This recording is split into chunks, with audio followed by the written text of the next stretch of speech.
there is a fifth dimension, beyond that which is known to man. It is a dimension as vast as space and as timeless as infinity. It is the middle ground between light and shadow, between science and superstition, and it lies between the pit of man's fears and the summit of his knowledge. This is the dimension of imagination. It is an area which we call the Twilight Zone.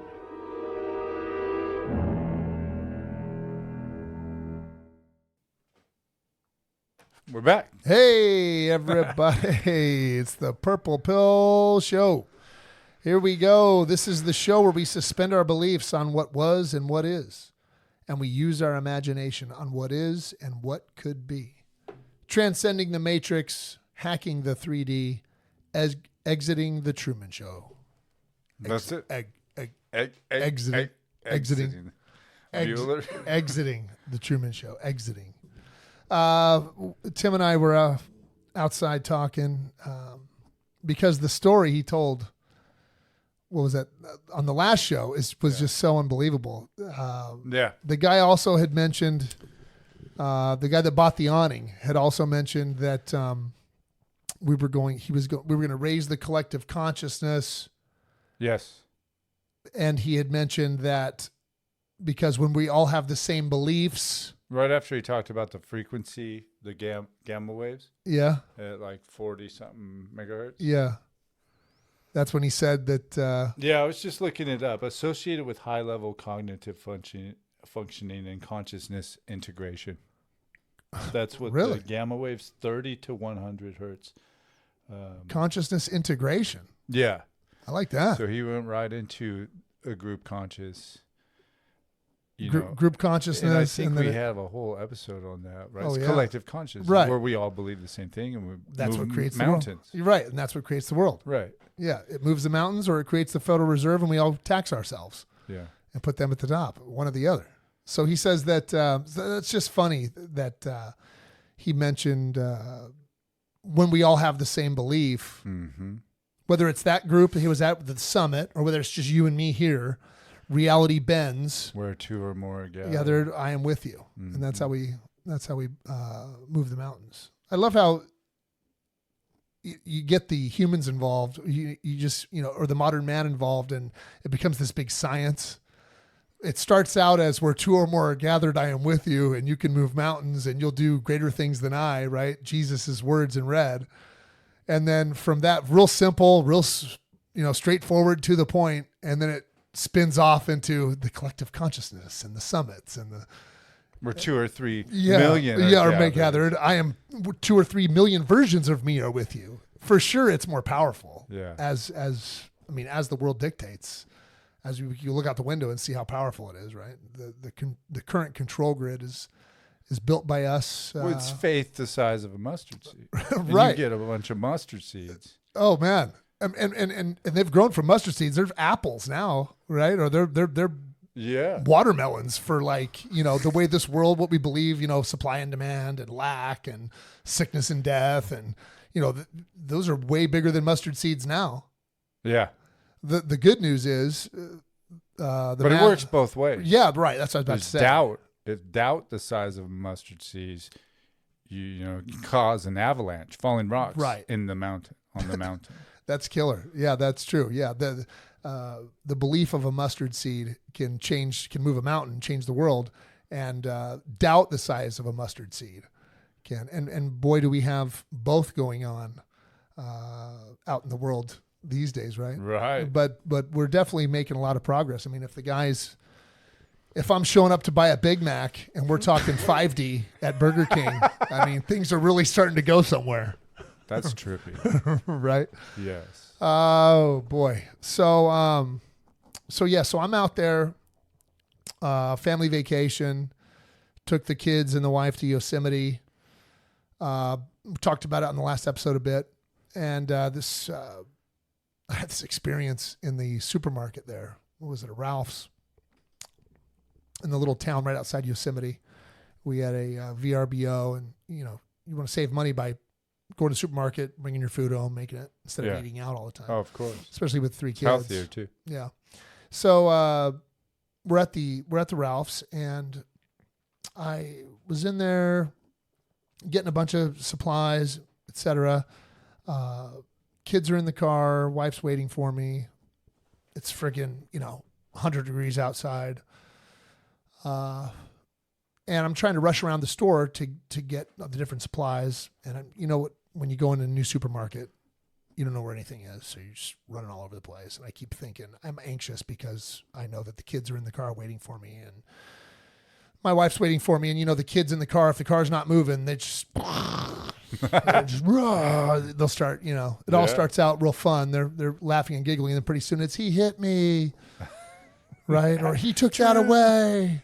Yeah. I want that piece of dust over in the corner. Give it back. It's a whole thing. So I'm in the store gathering stuff, and I'm getting lots of good deals on the coupons, whether it's potato chips, chips and salsa. I'm getting some carne asada to cook up some steaks, some steak tacos later. I'm planning out, 2 or 3 meals we can eat at the house. And it says on the coupon, you got to download the Ralph's app in order to clip the coupons. Have you seen this? Yes. Some of the things that are on sale, they'll give you the discount at the checkout. But other bigger discounts, you have to get the app. You have to clip the thing. I don't know anything about it. I just use the ones that come at the checkout. My wife does most of the shopping. She has all the downloads. Or on the back of the receipts. Knows how to clip the but digital I know that coupon. with the app thing. Yeah. Vons does that too. All right. So I get all the things I need, and I go to the checkout. Now, when you're in these mountain towns, everyone's running on mountain time. Okay. So what does that mean? That means there's no rush. Everyone that lives there, they don't care how long it takes. I always wonder what Central Mountain Time meant. It means no rush. You get it when you get it. Yeah. You go to McDonald's or any fast food and it's medium. Mm-hmm. You go to a restaurant and it's like fine dining. You're there for 3 hours just for, a burger and a steak. So at the supermarket, it's similar. They've got 9 checkout lines, but there's only 1 open. Right. And it's in the high of vacation season. So the line is just spilling out into the chip aisle and around the block. Mm-hmm. And so I see the self-checkout.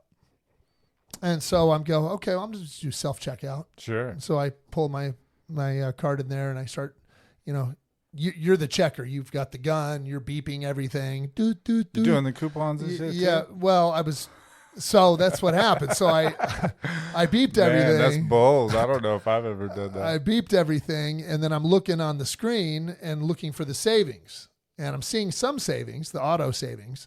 But then I think it was the potato chips or the Coke or whatever it was not giving me, it's buy 2, get 2 free or 50% off. And I wasn't seeing it was going to be a pretty big savings. I think I even had savings on the beer. Like there was savings all.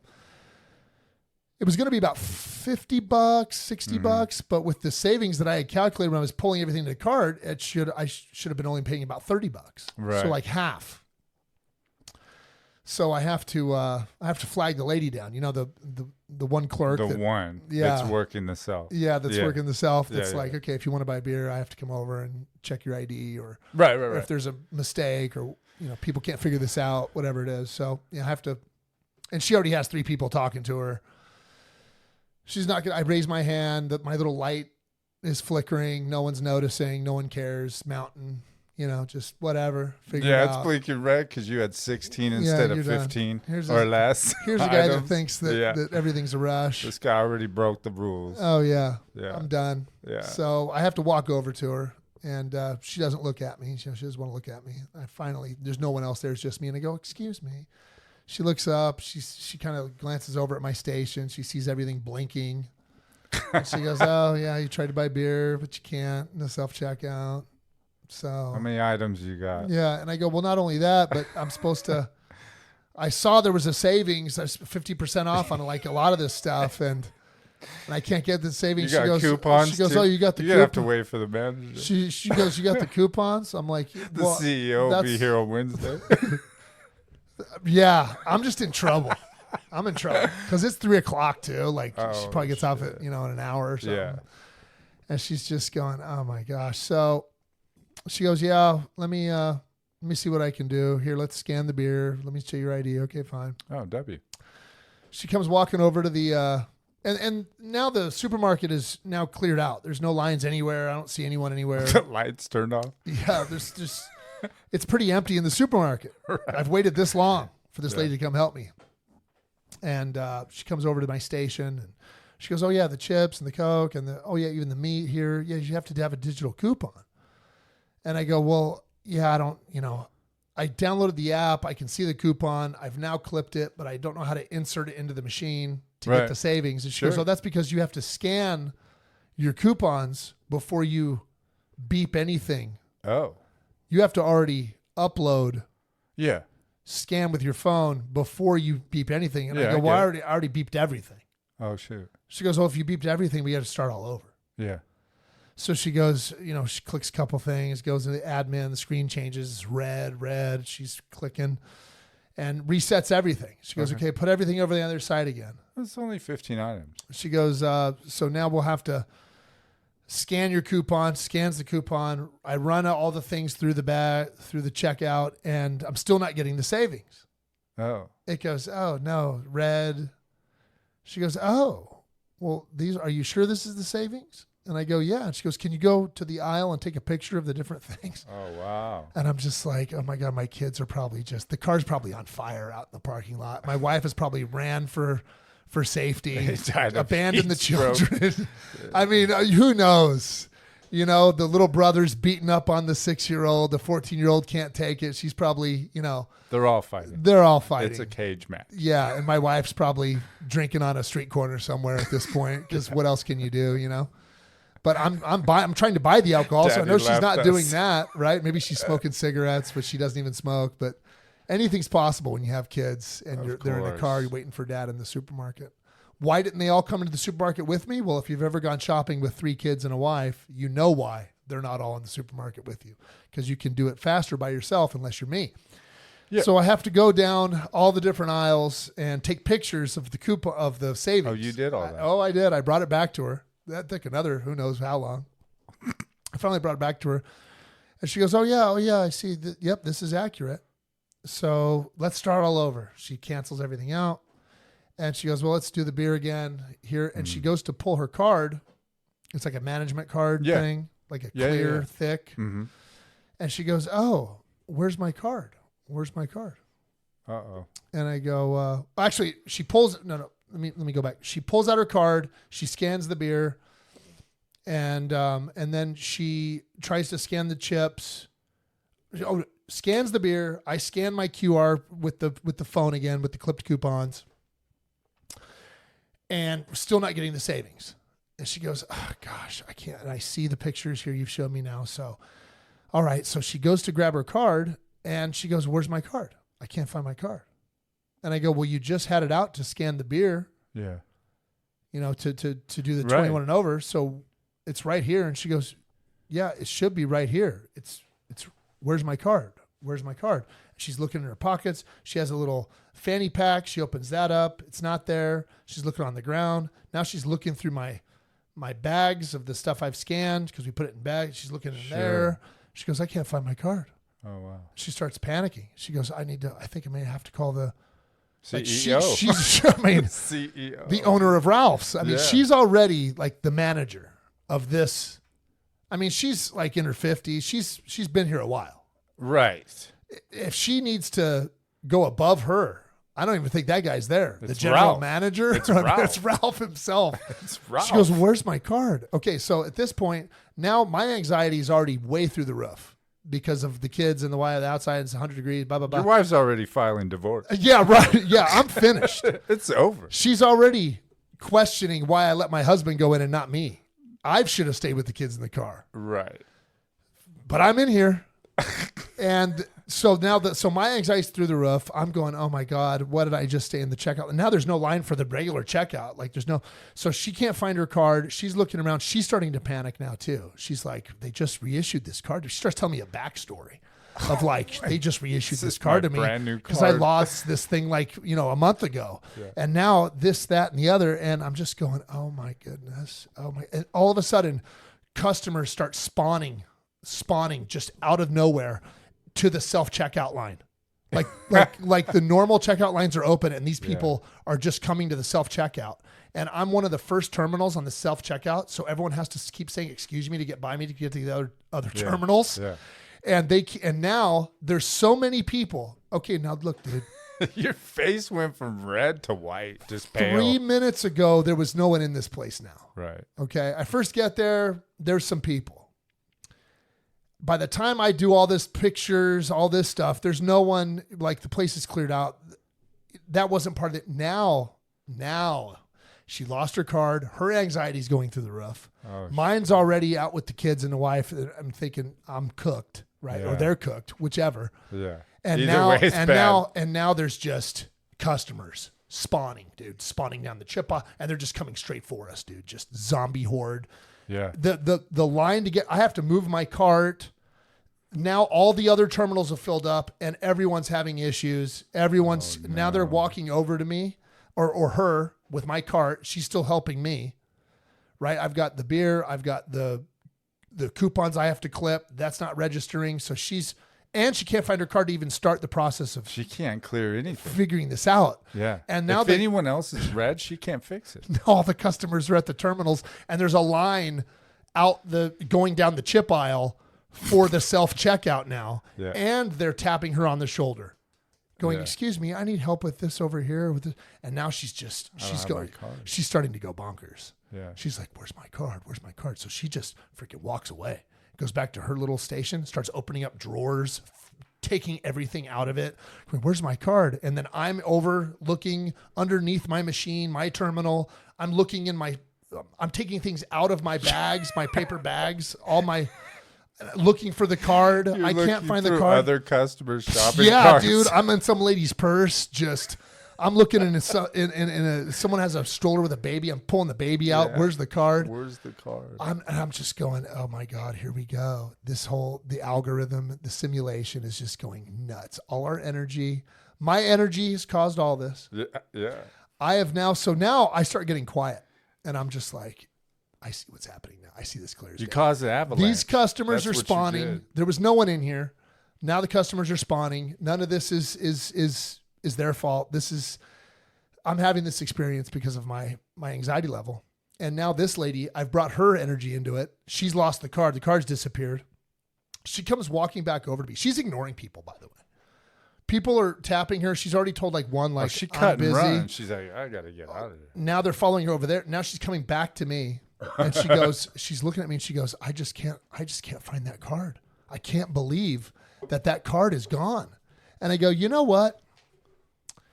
I think we just need to, because you and I are trying to do all of this with the beer and the coupons and all this, and it was just getting frustrating. And I think you and I and our energy has now created this whole thing, right? Mm-hmm. I said this to her. I go, and now there's customers a mile long. She starts laughing. I go, so what I think we need to do, you and me, just you and me, is we need to just breathe and just let everything be. I go, doesn't that sound good? She goes, yeah, that sounds good. And I said, okay, let's breathe. And she does it with me. And we did it a third time. And I go, and now everything's just going to be the way it's going to be. And she goes, yeah. And then she looks down and opens up her fanny pack and she goes, oh, look, here's my card. And I go, oh, isn't that funny? When we decide to remain calm and just breathe, that's when everything starts falling into place. And she goes, yeah, that's right. And she scans it. And she gets my beer done. And all of a sudden the coupons start working and boom, boom, boom. And I saved $30. It was going to be $60.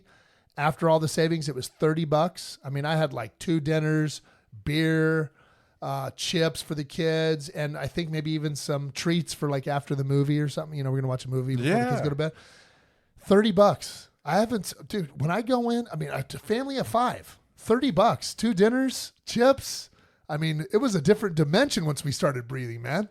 Half off. And I called it out. See, and it only cost you 3 years of your life with the stress. If I had the lesson, that's huge. To see it manifest in front of me, both the chaos and the calm, was beautiful. Of course. Right? It was the master in the boat with the disciples. The storm rises up. They're freaking out. They're thinking they're going to die. Right? We all know this story. They're thinking they're going to die. Oh my God, wake him up. Wake Jesus up. Jesus is literally sleeping through the storm. He's upset when they wake him up. Yeah. He's like annoyed. Yeah. That's when he walks onto the water and then calms the storm. Yeah. And Peter tells Peter to come out. Peter walks and then doesn't believe and sinks. And then he gets scolded for not believing. But same thing here, right? I walked in with the anxiety of leaving the wife with the kids for too long. Yeah. Inside the car. Yeah. And then slowly but surely, this all just happened. And then I bring in this, and her anxiety amplifies it where the customers are spawning. Yeah, we were just talking at the very my beginning. God. The faith, the mustard seed, the doubt, the avalanche. It's all in just Ralph's. Right, it's full circle. It was- faith.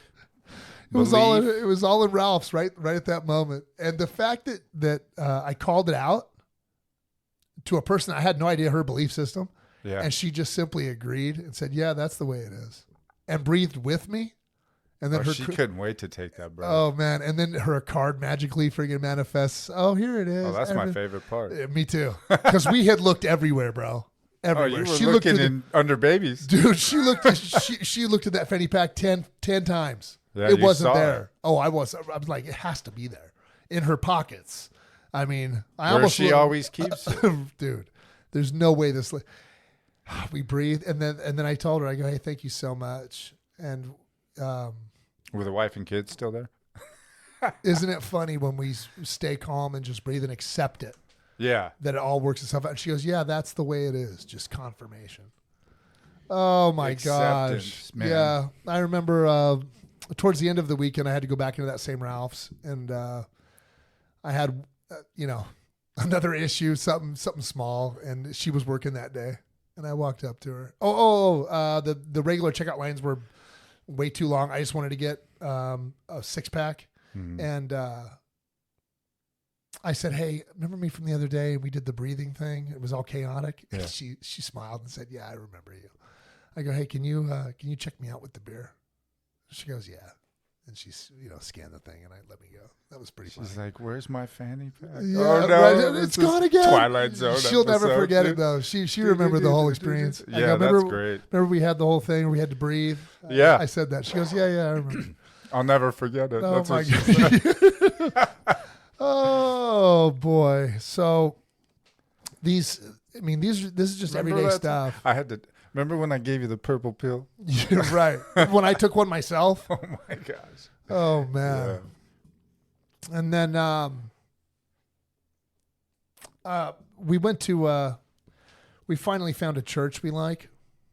Nice. Yeah.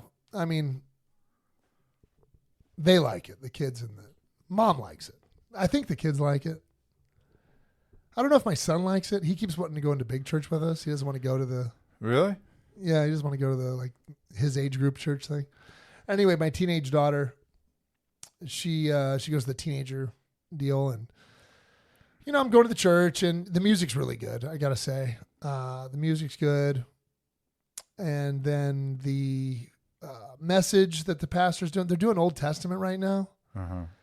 And it's just sideways. It's just so sideways. They did this thing on David and Saul. I don't know if you guys know this, but King Saul and then David ends up being the king, but Saul's jealous of him and has him go do all these strange things, and it just gets really, it's just awful. Things that are, some of these stories. And I started thinking about mainstream Christianity and how they claim that, David wrote the Psalms, and David is in the exact bloodline of Jesus, and all these other things. And when you really look at it, there's no evidence that David wrote the Psalms at all. And the Psalms are awesome, by the way. Yeah. They're basically affirmations for higher realms for God. They're your affirmations. I mean, Right. they're just constant affirmations that'll make you feel good and loved by the loving God, which is all real. And Psalms mean songs, so I guess they're songs. You can sing them, you can hum them. And I was thinking about it, a good way to do affirmations is to sing them, right? That'd be the best way. I mean, I do it intentionally where I will say them out loud and try to stay consistent on that. However, if you turn them into songs, you can just sing them, right? Because you're singing your favorite songs all day. So that'd be a lot easier way to say the affirmations would be to sing them. So anyway, they attribute all this stuff to this guy, David. And we all know David and Goliath. That's a good story, right? The little guy can overcome the big guy. It's a good analogy for all different types of things in life. But not all and everything regarding David is good. And he's a really complicated character that I don't particularly like that much. I mean, if you really dig into it, he gets he has to, he's in love with this girl. He sends the girl's husband to the front lines of a war to get killed so he can marry her, right? And there's another point in the Old Testament where, and this is the one that they were telling us at church, where King Saul tells David to go out and collect 100 foreskins from the Philistines. Easy. Let's go. Foreskins. How many you need? Foreskins. And so 100? And the story goes, foreskins. Because God loved him so much, he was able to get not 100, 200 foreskins. So he's going out. Okay? Earlier than expect. He had them. So these are dead by bodies. Noon. I can get you 200 foreskins. I'm pretty sure that King Saul, that they wiped out the Philistines. Okay, you might have to double check me on this, but pretty sure they wipe out the Philistines. And so David is told to go collect foreskins. So he's told to go out, pull dead bodies, penises out. I don't care where you get them. I need 200 foreskins by 2 p.m. And shave them off. And this is the guy that's supposed to be in the same lineage as the master. And it's like, no, it's just straight up no. That's not the truth. And when you really look into it, it's like there's no real evidence. It's just the scholar, the 3D. Look, I really believe that the controllers go out of their way to make the master look bad at every turn they can. So they try to link him to King David when there is in 1 Samuel 18. Go ahead. 27. David took his men with him and went out and killed 200 Philistines and brought back their foreskins. They counted out the full number to the king so that David might become the king's son-in-law. Then Saul gave him his daughter in marriage. Disgusting. Straight up disgusting. So he goes out and kills the people. So they weren't already wiped out. So he goes out, kills them. Not only so now they're dead. Now he's pulling the pants down or the armor down and like pulling out their their cocks and then shaving off their foreskins. Yeah. And then collecting them. And this is the guy that we're supposed to think is in the same bloodline as the master. I mean, no, just straight up no. And so there you go. In Psalms 18, this is a Psalm of David, the servant of the Lord. He sang this song to the Lord on the day the Lord rescued him from all his enemies from Saul. He sang, I love you, Lord. You are my strength. This is Psalms 18:1. You are my strength. The Lord is my rock, my fortress, and my Savior. My God is my rock, to whom I find protection. He is my shield, the power that saves me, and the place in safety. Yeah, I love the song. He saved me from my enemies. I love the song. Yeah. I don't like the guy. And when it says this is the song of David, that he sang it, that's all conjecture. That's something they inserted. There is no actual proof that David wrote these psalms. And then if you look at what David does compared to what he sang about, apparently with these songs, it doesn't match up. The guy that killed the Philistines. You have to look at what people do, not what they say. Not what they say. Right. Yeah. Right, So you're trying to link this guy to Jesus, and you're trying to say the Psalms, because the Psalms they're encouraging. Okay. You can't get through these Psalms without just feeling good and protected and on the right path. So how do we muddy the waters of the Psalms? Well, link him to a guy that slaughtered a bunch of people and cut their foreskins off. How about that? I mean, for reals. Like this is what they do in the New Testament too with the words in red. Whenever Jesus has a definitive good message for you and me, the study notes will be like, well, that's not what he meant. That wasn't for you. He only meant it for the people that were right there, right then. Then why am I reading it then? If it doesn't apply to me, then why are we even doing this? Yeah. And so it's the same thing with David. So I look it up, I get home, and I look it all up, and it's all bullshit. No, David is not in the line of Jesus at all. How can he be? He has no dad, first off, no earthly father. Joseph doesn't even know how Mary got pregnant. We do. Gabriel, the angel Gabriel comes and says, oh yeah, you're going to be pregnant, and tells Joseph, hey, don't freak out. This is, it's going to be the divine son that's going to save mankind. Okay, great. So if Joseph is on the line of David, that doesn't mean Jesus is. Jesus is in the line of God. And then Mary, she doesn't come from David. And then I look more into it, and well, scholars think because of X, Y, and Z that Mary may have been and it's all may have been, could have been, might have been. But when you're in the church, it's definitive. It's David is the King David, and he's the direct line, because the Messiah has to come from the direct line of David. Well, which Messiah though, dude? Which Messiah, bro? Yeah. The Messiah of the dude that told Abraham to go kill his own son, and used him as the inheritance of the chosen people, the guy who listened to me even when it didn't make sense. Because I told him to kill his son. You could have told him to do a lot of things. You chose go kill your son and then stopped him, but he stopped him at the last second. I don't care. Yeah. Would you forgive a guy? It's like, no, I was just kidding. I just wanted to see if you were loyal to me. If I said, hey, go take Truth, my son Truth, take him up to the hill, just to make sure you're my best friend, Tim. But I was hiding in the bushes, and I'm like, no, don't kill Truth. I just want to make sure I can trust you. Yeah. Like, what kind of psychopath? By the way, how are you coming on those foreskins? Yeah. Yeah, and now I want you to collect. Yeah, collect his foreskin. Like, what are we nuts? What's going on here? This is not the way. This whole idea that Jesus is from the direct line of David is a lie. It's not true. And the Messiah they're talking about, oh, he has to be. The Messiah is going to come. The Messiah, what Messiah, dude? The Antichrist, the one that's going to have you cut foreskins and sacrifice kids, bro. Is that the Messiah you're waiting for? Because that's not the one I'm ever about or waiting for or want to experience or any of it. Yeah. I'm throwing that's out. You're out. And David's out too. I don't like it at all. Right. Not only does he do this, but then he goes and Saul gives him his daughter. That's not good enough. He falls in love with another lady who's married, sends that guy to the front lines to be killed, and then marries the lady. I mean, it's just over and over, this guy, David. He's not David and Goliath is one thing. This whole idea that he's linked to the master, and that's how they muddy the waters with the master. They just throw a bunch of crap on him all the time. You're going to link him with a guy that's doing these evil deeds, that's part of this slaughter, and this idea that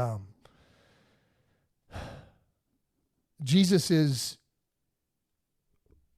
the son of that God, this entity that is claiming to be God in the Old Testament, and in large parts of the Old Testament, that Jesus is that God's son. There's no way. It just doesn't make any sense. And we've covered it a few episodes ago, but Jesus is constantly talking against that God all the time. He says to the Pharisees, you look this one up, you are of your father the devil, who is, he's talking to the Pharisees, who are the high priests, right? They're like the direct lineage of the Old Testament Jews, supposedly. And not only is Jesus arguing with them constantly and proving that they're corrupt and evil, but he eventually says, you are of your father the devil. Right? He says that to them? Yeah, which is basically the accuser, which is basically he's not like the devil like you would expect it, but like the devil like an asshole. Like you're of your father the asshole. You're of your father the liar. Yeah, this is John 8. You are of your father, the accuser. just basically saying that your God, where you come from, where you think you get your authority is garbage. This is John 8:44. You want New Living? Sure. For you are the children of your father, the devil, and you love to do the evil things he does. There it is. There it is. He was a murderer from the beginning. He has always hated the truth because there is no truth in him. When he lies, it is consistent with his character, and he is a liar and the father of lies. I mean, okay. That's New Living. I mean, does that match up with the Old Testament? The guy who said, "Go kill your son"? That was a lie, right? No, I was just. But he says, "Oh no, I was just kidding." Does it go with? In line with? Oh, you will surely die. Yeah. Who told you could be naked? Yeah. Where were you? Who told you were naked? Yeah. Who told you were naked? Is this? I mean, right? You're the father. You're the children of your father. You're gonna die if you eat this out. Right? No, they didn't die. They lived to be 900 years old. They didn't die at all. They're still not dead. Right? And then Cain and Abel. Right? Cain murders Abel. Mm-hmm. And then the Old Testament God, who claims to be God, pours favor out onto Cain, gives him protection. Says you'll be protected because Cain is like, hey, I don't want to go out into the world. Everyone knows what I've done. I'm a scoundrel. They're going to kill me. I'm going to be persecuted for the rest of my life. And God goes, no, you won't. Protection on Cain. Why are you protecting Cain, dude? Why are you protecting the guy who murdered his brother? Why are you doing that? So murder from the beginning. So he had already protection. also protection from what? Judgment? Right. From the protection from the people that are like, you're a piece of garbage. Right. You should be. I mean, back then, if the capital punishment, there's no cops, there's no judge. You know, I mean, find out a murderer's in your town. He killed his own brother. What the hell is this? Why would you give him protection? Yeah, it just doesn't match up. I mean, the more and more I go down this road of questioning, and I've always thought this, even as a small child, the Old Testament never matched up with Jesus, ever, in my mind. Ever. It never did. Just from Adam and Eve to Noah, right? Noah, the flood of the earth, it kills millions of people, but lets Noah live, and then Noah becomes a drunk at the end and does some kind of weird... There's just not the same amount of love. There's almost no love. I mean, right? The Old Testament God is sitting here going, he's constantly saying, if you do this for me, then I will give you all the cities. I will give you all the promised land. Say my name. I will give you all this. All you have to do is worship me, and then I will give you this. And then he keeps moving the goalposts. They do what he says. They move the goalposts. They do what he says. They make one false move, and it's friggin' up another 40 years in the... Suck your thumb. Yeah, suck your fucking thumb. And you were dumb enough to believe me, then you're dumb enough to sit in this forest for another 40 years. And we're supposed to celebrate this. I was talking. Fool me once, shame on you. Fool me twice, shame on me. Fool me 80 times, I'm a retard. I was, I mean, yeah, for lack of a better term, right? Right. We're Gen X. We use the word retard. We love our special people out there, okay? But we're just saying, you're not using your brain. Of course. You're not using your brain. So I was at the print shop getting some materials printed for work, and my buddy over there, I've been using him for years for my materials, and every now and then we're always talking about family. He has 3 kids too, blah blah blah. Anyway, it turns to spirituality. He asked me about my tattoo or something, and long story short, he turns out to be a Jehovah's Witness, and he's a cool guy. Whenever we're not talking about spirituality, but he starts doing his thing. His zealotry starts coming out a little bit. Mm-hmm. And I go, lately I've just been kind of looking more into it. And it's just the Old Testament, not all of it, like Psalms I love. Mm-hmm. Proverbs I love. A lot of the Solomon I love. However, there's a lot I don't. That doesn't match up with Jesus, the Master, words in red, which really resonates and matches up.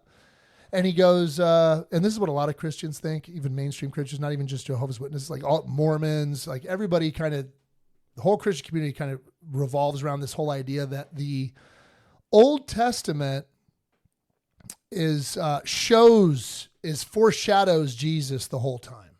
It foreshadows him, when they, The Messiah, Well, the second coming. Yeah, when the Pharaoh is going to kill all the Jews and they do the Passover, they put the blood of the lamb on the thing, and then Jesus was the lamb, and so now sin passes us over, this type of thing. And then when he comes in, when the master comes in on the mule to Jerusalem with the palm fronds, and that was prophesied in the Old Testament. But I'm seeing it a different way. Yes, the Old Testament does foreshadow Jesus, because it's just like I've always mentioned, the controllers are always trying to get ahead. They're trying to get ahead of everything. They want you to equate Jesus with the Old Testament God so that they can smear him. Because whenever you're in a conversation with people that don't like the idea of empowering us as a person who loves the master, they use things like Leviticus doesn't like, they say that Jesus doesn't like gay people for some, this type of thing. They try to paint a broad brush, or they'll say that, oh, but why would a God that would kill Sodom and Gomorrah, turn them into pillars of salt, or ask Abraham to, they'll use these things in order to smear the message of Jesus. And the answer is because it's not the same, because it's not the same God. And Christianity has made that like a normal part of their dogma, is that they're the same. So then it gives outsiders or even unbelievers like, well, I do kind of like words in red. I do like what he stands for, this non-judgmental, come as you are, forgiveness. I do love this idea that he's with us and within us. However, I don't like all this other stuff that happened in the Old Testament. So therefore I can't get on board with the mustard seed. And so it keeps us down. It keeps us from fully embracing what Jesus is teaching, because the church will always spin us right back to the Old Testament. And it's like, no, this God sucks. Yeah. It doesn't match up at all. Like, just none of it does. This Old Testament God, and Jesus is constantly contradicting him too. You have been told, love your neighbor and hate your enemy. I tell you, love your enemy. Yeah. So, and there's more of that. And the reason Jesus does the palm frond and the whole thing, right? He manufactures that whole thing. He tells the disciples, go get the donkey, go get the palm fronds, and the disciples do it so he can come into Jerusalem as the Old Testament portrays the Messiah, because Jesus is being the Messiah we should have.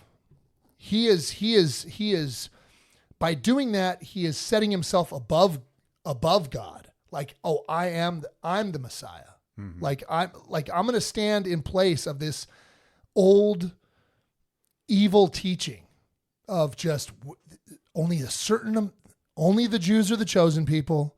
Only them have providence. And I treated them like shit too. And I lied to them, and I made them, live in the forest for 40 years before and Moses didn't even get to see the promised land. That's what I did to my most loyal prophet. He doesn't even get to the promised land. I mean, can you believe that? Dude, it's crazy. Yeah. It's nuts. And so the reason he does all this is because, it's almost, Jesus is so sweet. However, he does make his point, and he makes it sternly a lot of times. And so when he tells the disciples to go get the donkey and go get the palm frond, and so it can be like the one in the Old Testament, it's not to fulfill that. It's to mock it, dude. It's to mock it, bro. He's mocking it. He's mocking it because the Jews aren't the only chosen people back then. Okay. I love all my people. I love all people.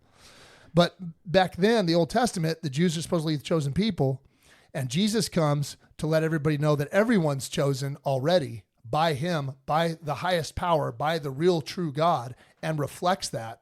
And by coming in on the palm frond, he is setting that standard for the Jew. I mean, how many Jews back in the day were probably like, gee, many Christmas, this shit sucks. I mean, this guy is just. I am a jealous God. Yeah. I am made us wander in the wilderness, and then Moses screws up. I mean, the screw up is really minute too. Dude, like you better walk that line. He hits a rock instead of telling the rock to give water. He hits the rock with a staff. Like God gives him a staff and says, tell the water to come out of the rock. So Moses taps the rock and says, water comes. And God gets mad and says, well, you tapped it instead of telling it. So now you're fucked. Now you're going to be in the goddamn will. Now you'll never see the promised land. He does. That's in the Bible. It's in the Old Testament. Oh my gosh. And it doesn't make sense. So I'm sure there's a bunch of Jews out there back in the day just going, my goodness, this guy is a stern I taskmaster. really like this rock too. Oh yeah? You going to take that about me? That's a false idol. That's a false. Get false. fucked. Yeah. Oh, the serpent caused you to sin? Yeah. Good. Make a golden serpent and put it in the air and stare at it while the other snakes bite you all. And then Jesus is like, I need to be raised up like the serpent was raised up, because it's a mockery. Yeah. What else can it be when you look at it with these eyes? It is that was Jesus is saying that was bullshit. Mm-hmm. I need to be raised up like the bronze serpent, because I am the Son of Man. I am you. You are me. We are the divine ones. Let's come above it. Don't settle for this. Raise me up like the bronze serpent. Oh, get the palm fronds. Let me come in as the Messiah, because I am you. The carpenter, and I don't even know how long he was a carpenter, but obviously not a very good one if he gave up his job and just decided to go preach the good news. Don't get me wrong, no judgment, but I never see in the New Testament words in red that Jesus is talking about what great cabinets he made. Yeah, dovetail joinery. Okay, he's not sitting here making cabinets. He's turning water to wine and other cool shit. He's not making new cabinets for his badass business he had. He's raising the dead. Yeah, he's raising the dead. He doesn't have time to make cabinets. What's going on here? Yeah, what's going on here? He's mocking and the crucifixion as well. And I was getting into that a little bit a few episodes ago.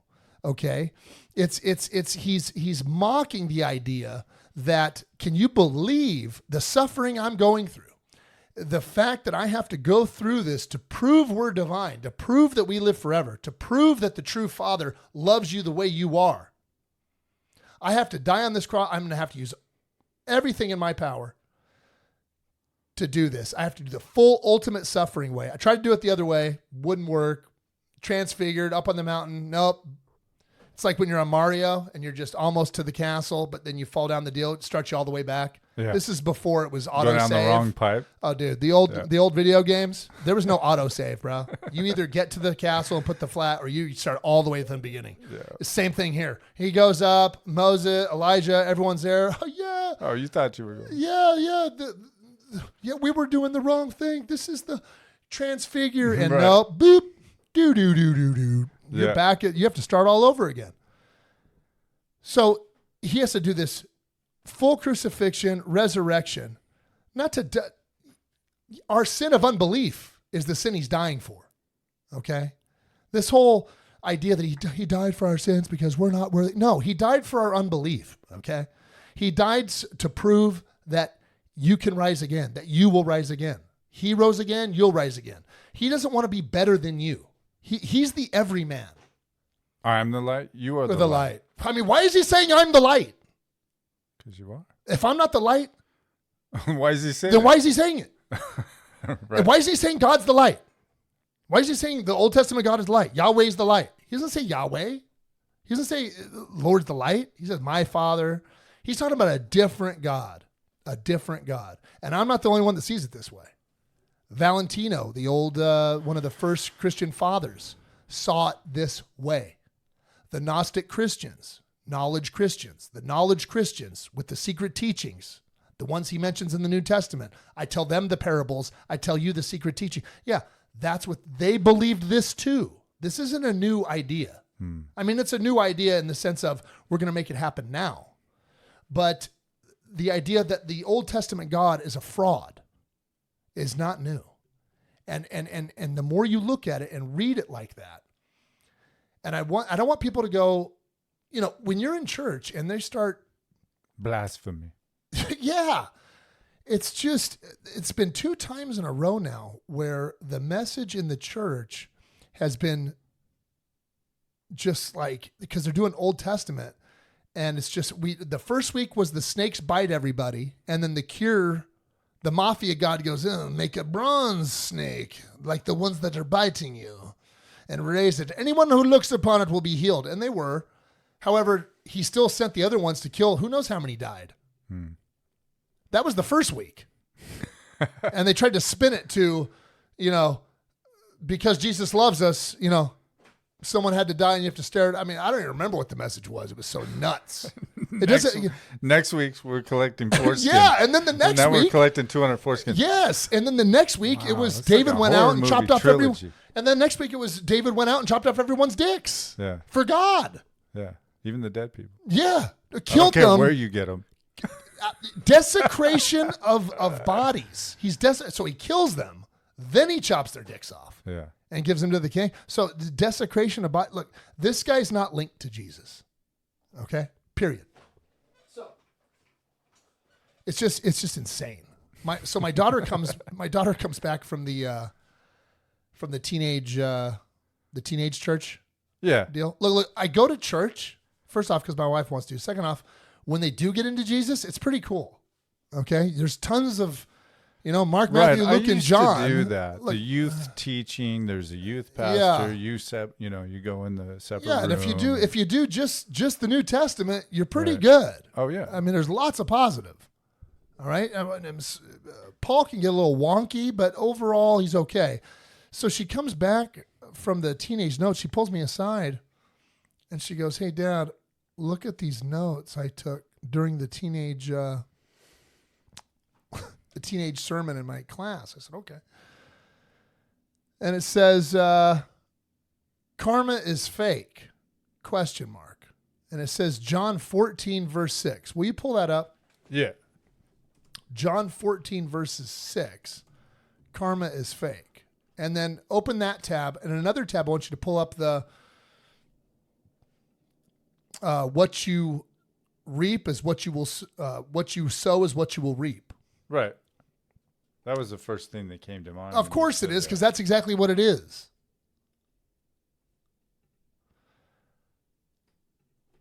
Okay, John 14:6 is John 14:6. Yeah. Oh, that's the all powerful one. Oh, okay. John 14:6 is the on the top of these notes. I am the way, the truth, and the life. No one can come to Father except through me. If you had already known me, you would know who my Father is. From now on, you do not know him and have seen him. You do know him and have seen him. Yeah, right. Right. You do know him and have seen him because he's you. I mean, you're looking at an everyman. Yes. You got to remember, this guy, Jesus is not 6'5" and gorgeous and ripped and, he's not Superman. Okay. He's not Clark Kent. He's not Superman. He is as normal a human being as you could possibly imagine. Carpenter. Yeah. Maybe 5'7", okay looking, maybe. Rough hands. There's nothing. So yeah, rough hand. So if he's sitting here going, say it again. I am the way, the truth, and the life. No one can come to the Father except through me. Yeah, except through me. Right. And he's the everyman.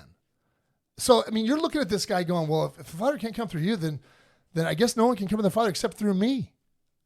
Right? Except through me. And I am the light and you are the light. This is what he's telling us, right? He's pointing to you. Yes. He's pointing to you. Oh, Jesus, thank you for healing me. I did not heal you. Your faith has healed you. He says over and over and over. So it says John 14:6. You just read it. Sounds dope, right? Yeah. Right below that, here's a note. Karma is fake, but she's a good girl. She put in parentheses, ? Yeah. Now pull up, as you sow, so you shall reap.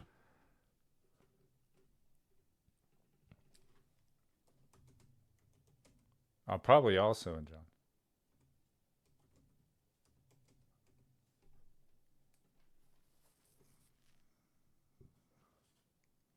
Oh, shoot. Oh, this is Galatians.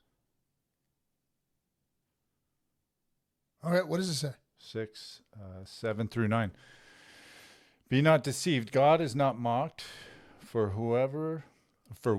whatsoever a man soweth, that shall he also reap. Okay, that's karma. So her second line here is karma is fake. That is karma. Yeah, exactly. So why is the preacher at the in the teenage group saying karma is fake? No, that's karma. No, that is exactly what it is. What you sow, you shall reap. Okay? I mean, everyone knows this isn't rocket science. This one's real easy. Be nice, get nice. Be mean, get mean. End up in jail. That's just on a basic 3D level.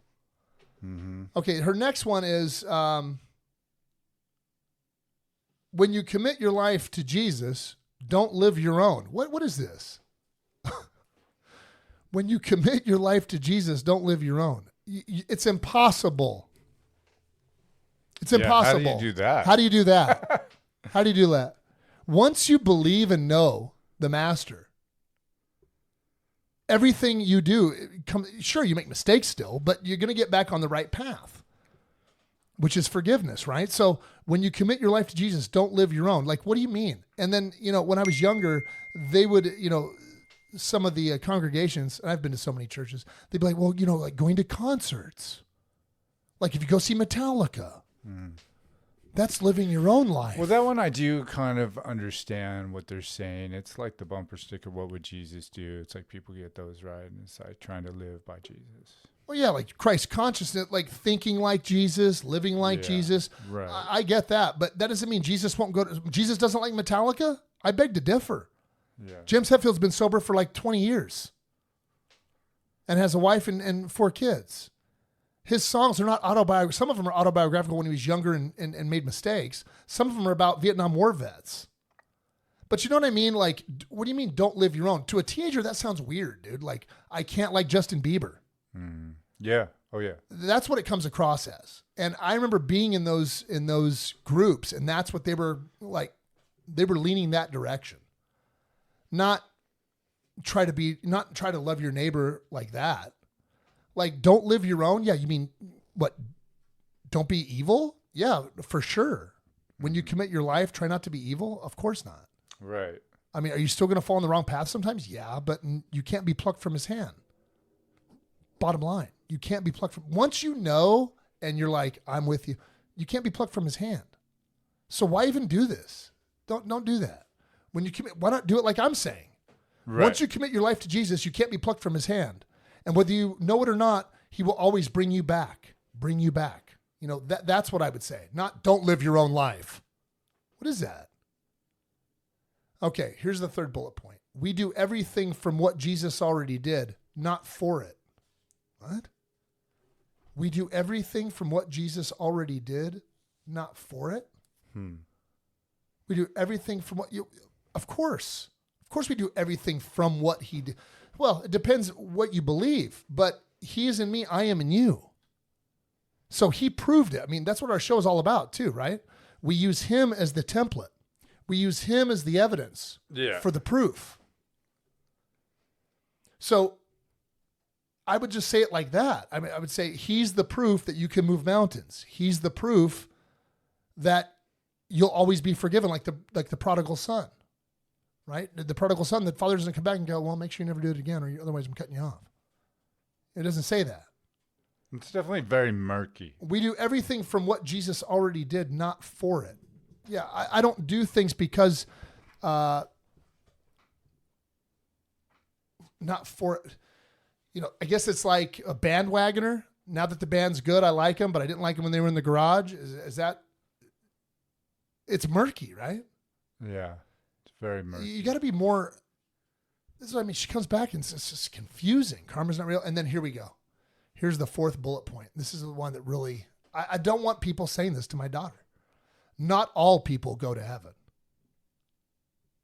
Wow. How do you know? How do you know? Did Jesus say that? Did Jesus say not all people go to heaven? No, he doesn't say that. He says, I come to save people. That's what he says. Haven't you read the Beatitudes? Right. I mean, it sounds like everyone goes faithless, hookers and tax collectors, prostitutes. Yeah. But the point is they'll this. get in before me. And look, and I get it. Okay, not all people go to heaven. Fine, those people don't want to. That's the key. Mm-hmm.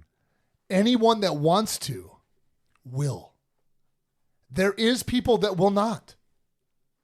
We don't have to worry about them. They'll take care of themselves. That's not something you want to focus on to a teenage group. Because it's going to the fifth bullet point. So not all people, so karma's not real. We do everything from, not for it, right? So we don't do it just because he did it. We want to do it because we love him, genuine, right? That's where they're going. Not all people go to heaven. And then right after that, Jesus is the only way to heaven, not by being a good person. I mean, I just can't. I just can't. I just can't. I just can't. I can't with this. Jesus is the only way to heaven, not by being a good person. But that's his whole message, is love God, love others. Being a good person. Love your God, love your neighbor, love yourself, and then also on top of that, love your enemy. Okay, that's how you get to heaven. That's what he tells the guy. Right. I mean, that's how you do it. That, to me, that sounds like being a good person. So you're telling me, so according to this, if you do all those things, if you love your neighbor, if you love your God, whatever God it is, okay, which all things are God, right? But let's just take it at face value.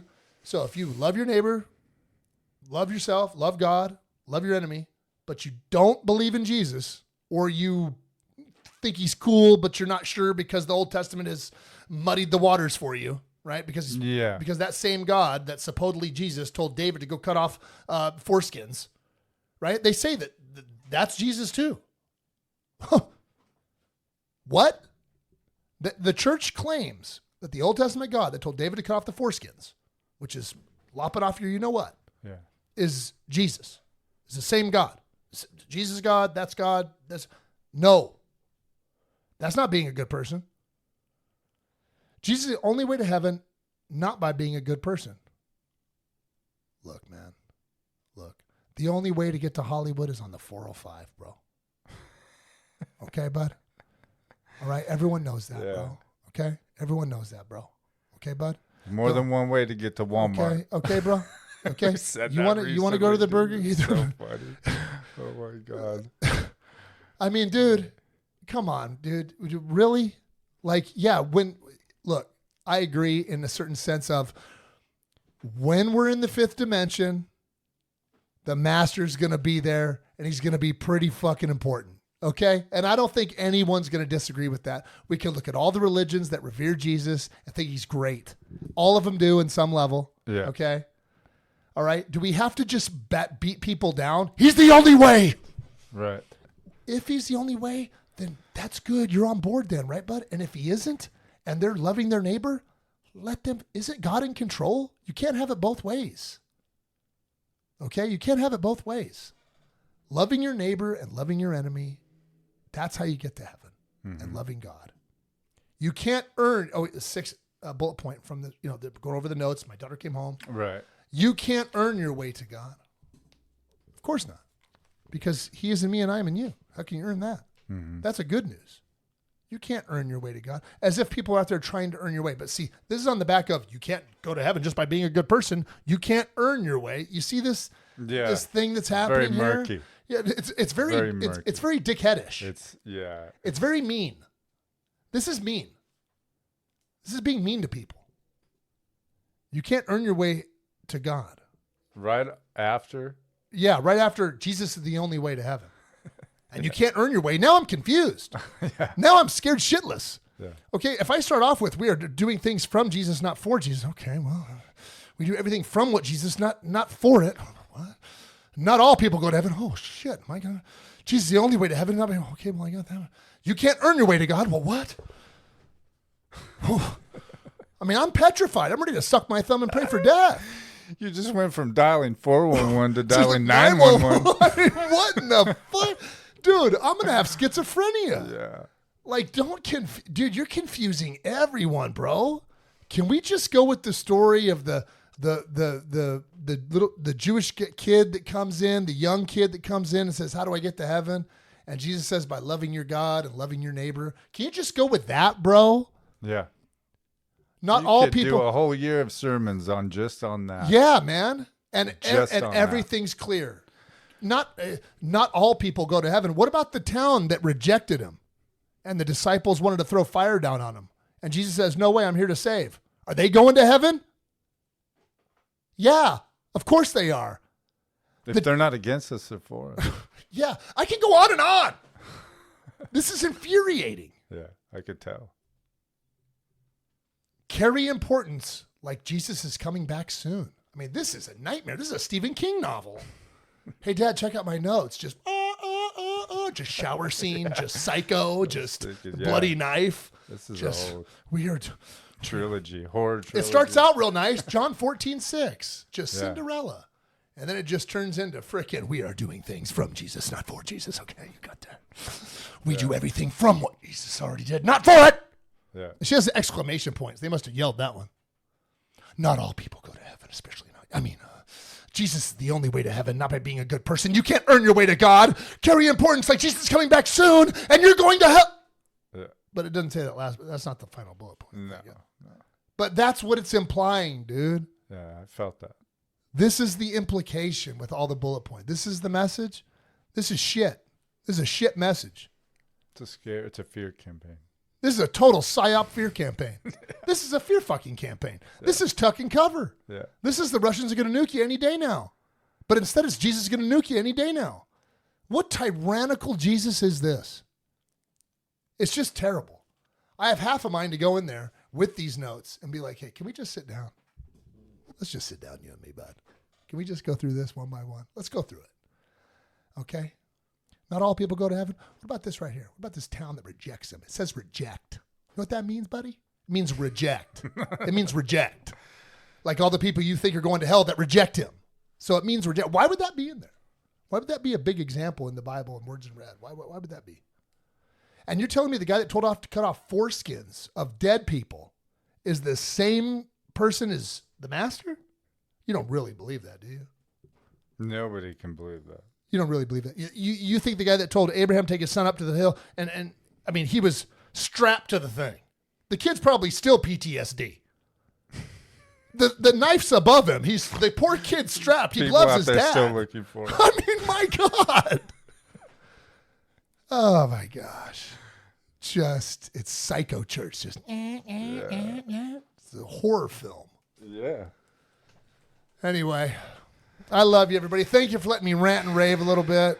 Yeah, we love you. I had to get that out. We'll see you next time. Purple Pill Podcast. W.